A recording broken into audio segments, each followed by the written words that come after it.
ओम नमो भगवते वासुदेवाय नमः। ओम नमो नारायणाय नमः। ओम नमो भगवते वासुदेवाय कृष्णाय नमो नमः। बंधुजनों, भक्तजनों, आप सभी का आपके इस चैनल ब्राह्मण देव कन्या पर बहुत बहुत स्वागत है।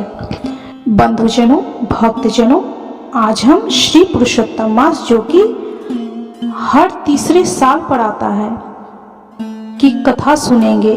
इस कथा को सुनने मात्र से आपके जीवन की समस्त दुखों का अंत होगा।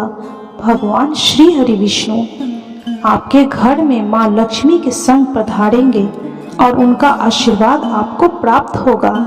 और यदि आप चैनल पे नए हैं तो चैनल को सब्सक्राइब अवश्य कर लें। तो चलिए कथा शुरू करते हैं। बोलिए ओम नमो भगवते वासुदेवाय नमः। ओम नमो नारायणाय नमः। जय श्री कृष्ण, जय श्री कृष्ण, जय श्री कृष्ण। आज हम श्री पुरुषोत्तम मास महात्म्य के 11वें अध्याय का श्रवण करेंगे।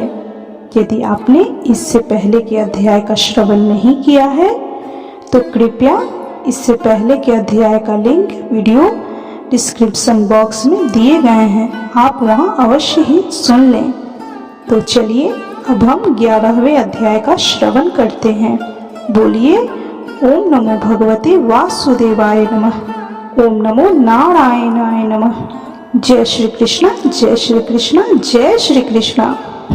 नारद जी कहने लगे कि हे मुने, सब मुनियों से भी कहा कठिन ऐसा कौन सा तप उस कुमारी ने किया, सो हमसे कहिए। श्री नारायण कहने लगे कि वह बाला सनातन शिव का अत्यंत उग्र तप करने लगी, जिनके सर्पों के आभूषण नंदी भृंगी से सेवित 24 तत्वों और तीनों गुणों से स्तुति किए गए, महा 8 सिद्धियों और प्रकृति जटा मुकुट से शोभित भाल में अर्धचंद्र, ऐसे शिव को उद्देश्य करके वह बाला ग्रीष्म ऋतु के सूर्य में पंचांगनी में स्थित हो दुष्कर तप करने लगे।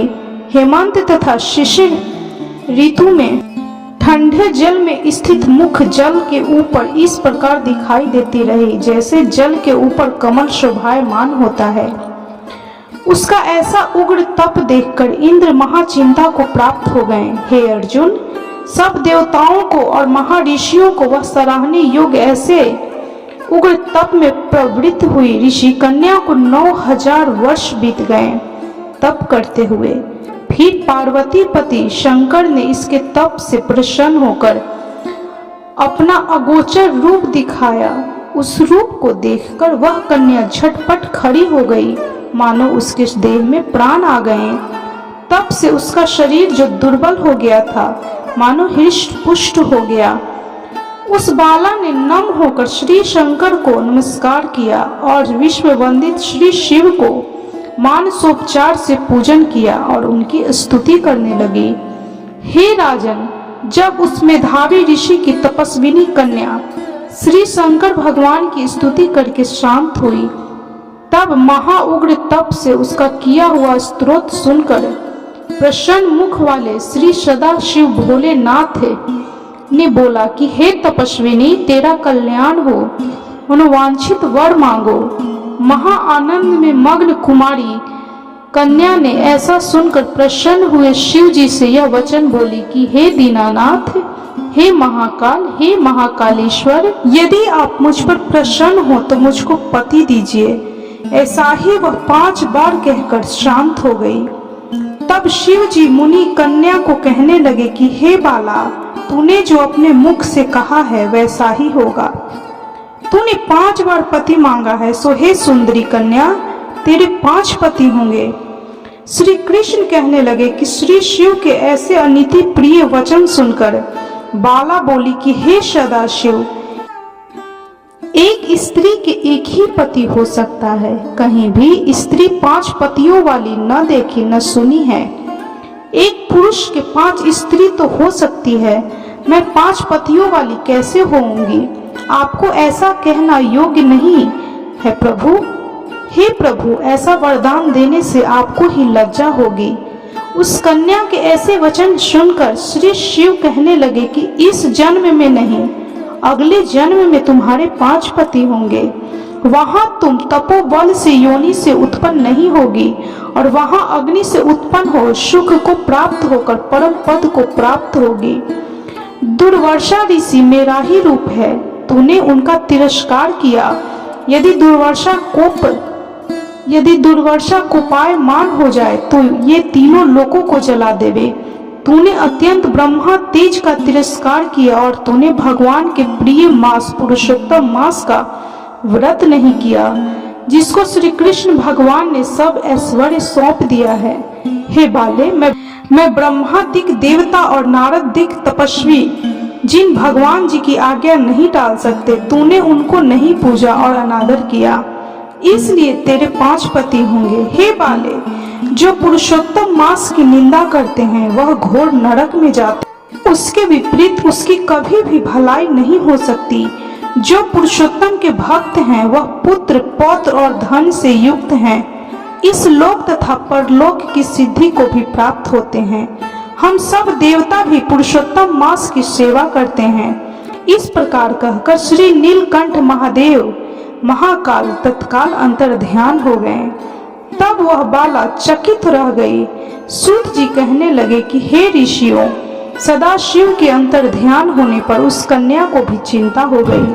इस प्रकार श्री पुरुषोत्तम मास के 11वें अध्याय की कथा संपन्न हुई।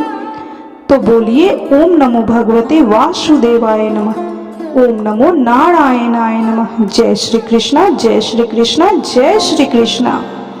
बंधुजनों, भक्तजनों, अब हम पुरुषोत्तम मास महात्म्य के 12वें अध्याय का श्रवण इसी वीडियो में करेंगे। तो कथा का अमृत रसपान अवश्य करें और जितना हो सके शेयर करें। तो चलिए अब हम 12वें अध्याय का श्रवण करते हैं। बोलिए जय श्री कृष्णा, जय श्री कृष्णा, जय श्री कृष्णा।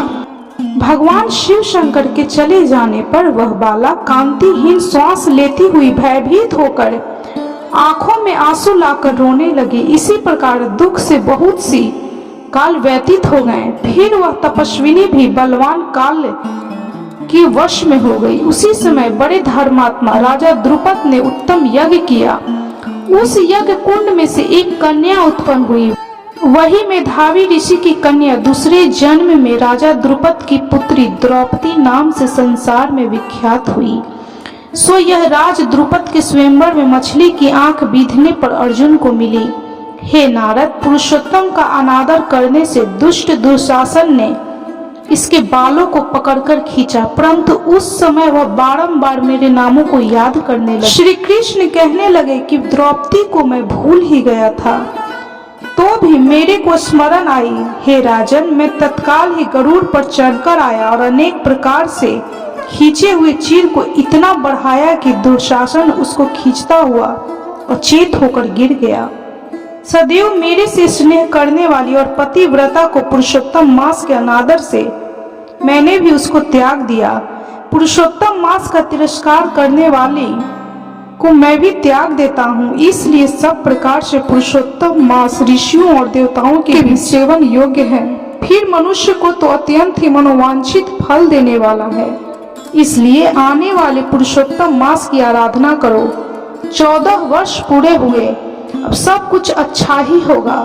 श्री नारायण कहने लगे कि इस प्रकार श्री कृष्ण द्रौपदी और पांडवों को समझाकर द्वारिकापुरी जाते हुए बोले कि हे राजन, अभी विरह से व्याकुल द्वारिकापुरी को मैं जा रहा हूँ। ऐसा कहने पर भगवान प्रेम में मग्न हो पांडु पुत्रों को धीरे धीरे लौटाकर द्वारिकापुरी को चले गए। श्री नारायण बोले कि श्री द्वारिका नाथ के द्वारिका जाने पर युधिष्ठिर अपने भाइयों सहित तप करते हुए तीर्थों में विचरने लगे। हे नारद, श्री भगवान के प्रिय पुरुषोत्तम मास को मन में धारण कर और श्री कृष्ण का वचन स्मरण कर अपने भाइयों और द्रौपदी से बोले, अहो, आप सबने पुरुषोत्तम का महात्म्य सुना है। पुरुषोत्तम को बिना पूजे कोई कैसे सुखी रह सकता है। इस लोक में वही पूज्य, वही धन्य और वही श्रेष्ठ है जो अनेक प्रकार से भगवान पुरुषोत्तम की पूजा करता है। इस प्रकार सब तीर्थों में विचरते हुए पुरुषोत्तम मास के प्राप्त होने पर विधिवत उसका व्रत करने लगे और 14 वर्ष बीते। जाने पर श्री कृष्ण भगवान की कृपा से अकंटक राज्य को प्राप्त हुए। इसी प्रकार सूर्यवंशी राजा दृढ़ भी पुरुषोत्तम के सेवन से पुत्र और पौत्रों तथा अनेक प्रकार के सुखों को भोग कर योगियों को भी अति दुर्लभ भगवान के लोक को गए।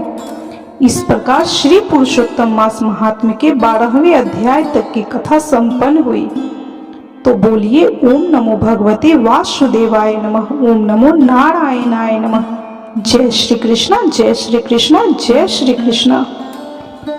यदि यह वीडियो आपको अच्छी लगी हो, यह कथा अच्छी लगी हो तो कृपया वीडियो को लाइक, शेयर और सब्सक्राइब जरूर करें और कमेंट में जय श्री कृष्णा, श्री हरि विष्णु जरूर लिखें।